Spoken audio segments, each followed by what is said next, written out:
And welcome back to the show where we have a very special guest on the phone right now with Oppenheimer coming out on home media this week. We thought we would actually chat to the visual effects supervisor of Oppenheimer, Andrew Jackson, to talk a little bit about this masterpiece of a film. Welcome to the program, Andrew. Hello.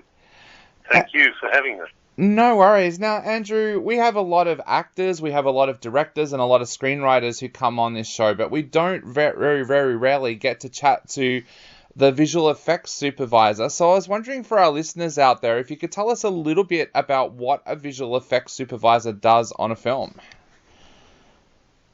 Okay, so I guess the biggest task is working out how to achieve the effects that are required in a film. Because there are so many different ways of approaching that, ranging right from filming practical effects through to very computer-generated effects. And so that's one of the tasks, is determining how things are going to be done. And then the second, probably the biggest one, is seeing the director and making sure that their vision is the thing that you're actually producing, and sort of translating their vision to the artists who are doing the work, and then making sure that the work as it's done fits with what's required for the film, and then presenting that back to the director and that sort of cyclic process. So it's very much about determining how things are going to be done, and then making sure that the work that is done is in keeping with the director's vision.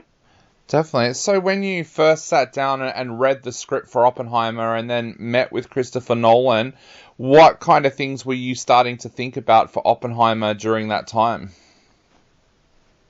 Well, we'd spoken a little bit before I read the script, and he'd said that, because of the nature of the story and the era and the subject matter, he was very keen to make all of the effects photographic. And so for me, that was the sort of primary concern as I was reading the script and thinking about what all the effects might be. I was also thinking about how we were going to make things that could be filmed. So that was my initial thought process after talking to Chris and reading the script. So what was the biggest challenge that you faced with Oppenheimer when you then went to that next step of the journey? What was the biggest challenge, and what was the sequence that gave you the most nightmares, I guess you could say? Look, I think the biggest challenge was probably just that same idea of having to come up with what we were going to film. The script didn't really describe specific visual images. It was much more describing the thought process that was in Oppenheimer's head at the time while he was investigating these ideas of the subatomic world and physics and space, and so really it was coming up with a language to illustrate those ideas as they were kind of described on the pages of the script. So I guess that was probably the biggest challenge. There wasn't really any kind of nightmare sequences or components. It was really a very enjoyable experience. It was hard and it was difficult to come up with some of those solutions, but it was never a nightmare. Like you said, the screenplay doesn't always describe exactly what we're going to see on screen at that time. How much creative or poetic license do you get as the visual effects supervisor when the screenplay doesn't exactly say what we're going to see on screen? Well, I think quite a lot. And on this particular film, Chris was very open to me coming up with ideas, and in collaboration with Scott Fisher, who was the special effects supervisor, and we were really given a lot of freedom to investigate and experiment with ideas, and we would film those ideas and experiments, little tests or very quick tests of the ideas, and show them to Chris, and he would have input as to what he thought was working well, which direction he'd like to see it go, but really very open. And that was really the process.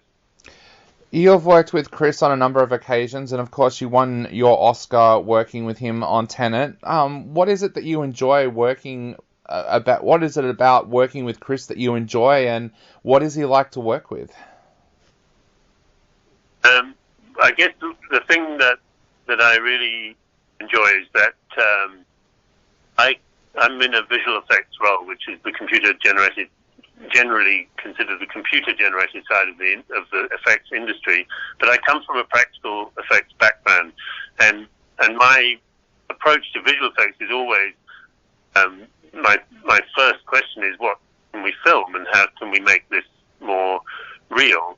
And that being really one of Chris's number one priorities, that alignment, I guess, if you like, of both of our approaches is a really good thing, and makes it very easy for me to work with him. I mean, one thing I was just thinking recently, that the ultimate goal of a visual effect in a movie is the question we ask is, does it look photographic? So if we start with photographs, it's always going to be, or filmed elements, it's always going to be closest to that goal. And so that is one of the things that I love about working with Chris, is that sort of I'm always pushing to find ways that we can film the effects, and that's what we do on his film. Definitely. Andrew, I noticed that you worked on one of my favourite television shows, Farscape, early on in your career. Could you tell us a little bit about how you got into visual effects? Well, as I said, I started out in practical effects, and I had my own business in Sydney, model making and doing effects for film and advertising.